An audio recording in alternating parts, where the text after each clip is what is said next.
Actually কালকে government থেকে একটা হুইলচেয়ার দেওয়া হয়েছিল ইলেকট্রিক। এটা পাওয়ার সাথে সাথে বিকালবেলা একটু এটা নিয়ে বাইরে ছিল, বাইরের সাথে একটু ঘুরতে গেছে আর কি। ঘুরতে যাওয়ার পরে হয়তো একটা গরু ওর সামনে দিয়ে আসছে, যার কারণে হ্যান্ডেল করতে পারছে না, তো পড়ে গেছে আর কি। পড়ার সাথে সাথে সে বেহুশ হয়ে গেছে। বেহুশ হওয়ার সাথে সাথে এখন যাওয়া হলো, এখানে হসপিটালে নেওয়া হয়। তো তারপরে এখানে ট্রিটমেন্ট চলতেছে। কোনখানে হয়েছে ঘটনাটা? ঘটনাটা হচ্ছে ওইখানে জগন্নাথ পাড়া, এখানে জগন্নাথ পাড়া, গোলাঘাটি জগন্নাথ পাড়া। কালকে কে দিছিল, কার হাত ধরে দেওয়া হয়েছিল? এটা প্রতিমমিক ম্যাডামের হাত। কয়জনকে দেওয়া হয়েছিল?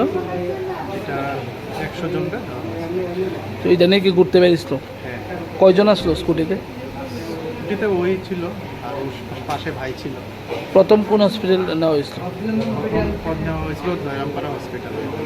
ওখান থেকে বোধহয় এই জীবিতে রেফার করা হয়েছে। কোন কোন জায়গায় লাগছে ওনার মধ্যে?